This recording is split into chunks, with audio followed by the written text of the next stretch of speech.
Hey yo, what it do, baby? It's your boy Dynamic, and I'm bringing you some Black Ops 2 gameplay real quick. But first off, I want to talk today about the skill-based matchmaking in public matches in Black Ops 2. But before that, I just want to show you guys a little quick clip of something that I did in the game, and I don't know, I'm not proud of it. Well, I'm proud of it, yeah, that's why I'm showing it. Anyway, so here it goes with in-game sound. UAV awaiting orders.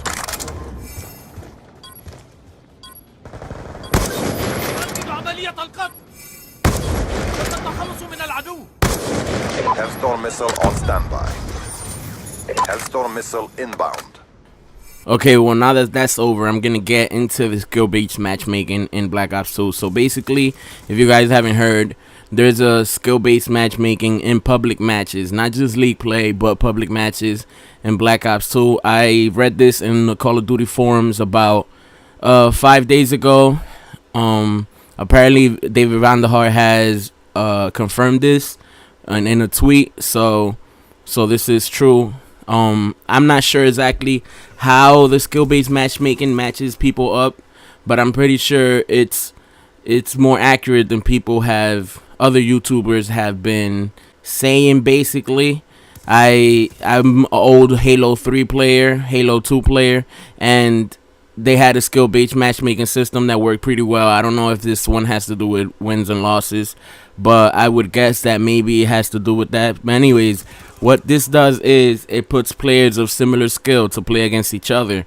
So instead of you playing in a random pub match with, let's say, 12 people in a match, let's say 10 bad players and only 2 good players, and the 2 good players just like, go straight into it and they just destroy the other team. Instead of that, you have the whole 12 players are good. If you're good, the whole 12 players are good because they're around your skill level. If you're bad, the whole 12 players on a regular match are bad, and you still are able to do, you're not getting stomped on like how you used to in the past. But anyways, there's a drawback to that, and the drawback is that YouTube commentators, they can't really get that good gameplay that they used to get. They can't get those.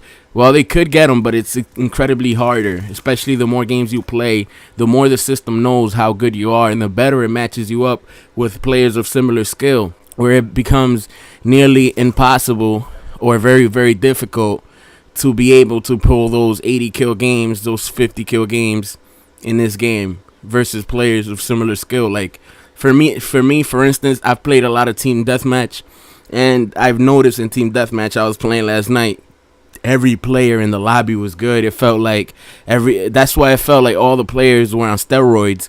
That's why it felt like that. And my opinion on it is I like it in one sense because it increases the competitiveness, but at the same time, if you look at 2 people that have the same KD, let's say at 1.0, and one player is good, he plays versus good people, but his KD is still 1.0 because he's playing good players just as good as him. And let's say a bad player that is not as good as him is playing worse players, and he also has a 1.0 KD, and looking at them KD wise, you would think that they're the same skill, but they're really not. One player is way above the level of the other, yet his KD, because of the skill-based system, is exactly the same. So if you're gonna have that basically just takes all the fun away from league play, because what's kind of the point of playing league play if you can get a similar experience from league play in public matches? So there is basically no incentive if you're a competitive player, or very little incentive. The only incentive I can think of is the skill rank in league play, that it actually shows you your division.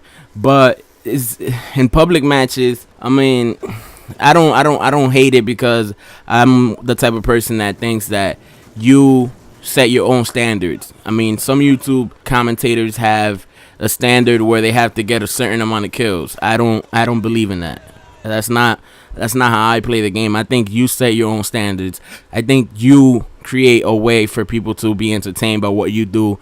Anyways, another drawback to the skill-based matchmaking is that in pub matches, you will rarely see now a player running swarm or running dogs. It will be, the more games you play, the harder it will get to even get those high kill streaks.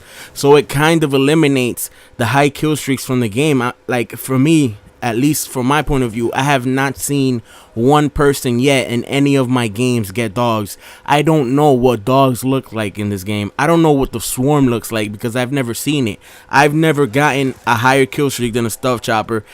Well, I've gotten a higher actual kill streak, but I haven't gotten, I don't choose anything higher than a stuff chopper for my kill streak because it's incredibly hard to get now. Now that I've played a lot of games, especially in my favorite game mode, which is team deathmatch, is hard to get. So they eliminated from pub matches basically a big part of the game, which is the kill streaks. It will be incredibly harder to get the huge kill streak. I mean, most of the time I get 3 kills in a row, and sometimes that's the biggest kill streak I can get in the game now because I'm matched with players that are just as good as me, and I'm a very good player, so I'm matched versus very good players. I think what they should do is, if they're going to have a system like this, is instead of being the KD, the primary indicator of skill, make it so that the primary indicator of skill is an actual skill rank from 1 to a 50, from 1 to 20. And make that rank visible so that player can know exactly how good he is in the competition that he's facing, how good the competition is and how good he is, and not be based on KD, because KD right now, as it stands, it's worthless. At this moment, it's worthless because 2 players of the same KD are not really 2 players of the same skill anymore. So change it, make it visible, make your skill rank visible.